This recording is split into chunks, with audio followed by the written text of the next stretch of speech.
അസ്സലാമലൈക്കും വറഹ്മത്തുള്ളാഹി തആല വബറകാതുഹു. എൻ്റെ പേര് മുഹമ്മദ് റയ്യാൻ. ഞാൻ പഠിക്കുന്നത് SNEസിന്റെ കീഴിലുള്ള വാദിഫത ശരീഅത്ത് കോളേജിലാണ്. ഇന്ന് റബീഉൽ അവ്വൽ 2. നബി സല്ലല്ലാഹു അലൈഹി വസല്ലമ തങ്ങളും സഹാബികളും ഒരു സദസ്സിലിരിക്കുകയായിരുന്നു. അപ്പോഴാണ് ഒരു യഹൂദിയുടെ ശവം കൊണ്ടുപോകുന്നത്. അത് കണ്ടിട്ട് നബി സല്ലല്ലാഹു അലൈഹി വസല്ലമ തങ്ങൾ എഴുന്നേറ്റ് നിൽക്കുകയാണ്.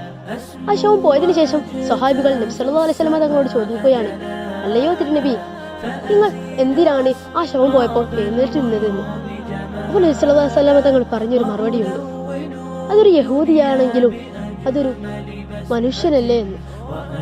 ഇതിൽ നിന്ന് നമുക്ക് മനസ്സിലാക്കാം നബി സല്ലല്ലാഹു അലൈഹി വസല്ലമ തങ്ങൾ എത്രയും നല്ല മനുഷ്യത്വമുള്ള ആളാണ്. നമുക്ക് എല്ലാവർക്കും അറിയാം നബി സല്ലല്ലാഹു അലൈഹി വസല്ലമ തങ്ങൾ എത്ര വലിയ പദവിയുള്ളവരാണെന്ന്. എന്നിട്ടും നബി സല്ലല്ലാഹു അലൈഹി വസല്ലമ തങ്ങളെ ആരെങ്കിലും പുകഴ്ത്തിയ നബി സല്ലല്ലാഹു അലൈഹി വസല്ലമ തങ്ങൾ പറയാറുണ്ടായിരുന്നു, നിങ്ങൾ ക്രിസ്ത്യാനികൾ മറിയമിന്റെ മകനെ പുകഴ്ത്തുന്ന പോലെ നിങ്ങൾ എന്നെ പുകഴ്ത്തരുത്, ഞാൻ വെറും അള്ളാഹുവിന്റെ ഒരു ദാസൻ മാത്രമാണ്. ഇതിൽ നിന്ന് നമുക്ക് മനസ്സിലാക്കാം നബി സല്ലല്ലാഹു അലൈഹി വസല്ലമ തങ്ങൾ എത്ര ലളിതവും ലാളിത്യങ്ങളും നിറഞ്ഞൊരു ശക്തമായ ഉദാഹരണമാണെന്ന്. ഇത്ര പറഞ്ഞുകൊണ്ട് ഞാൻ നിർത്തുന്നു. വാഹിർ ദഅവാന അൽഹംദുലില്ലാഹി റബ്ബിൽ ആലമീൻ.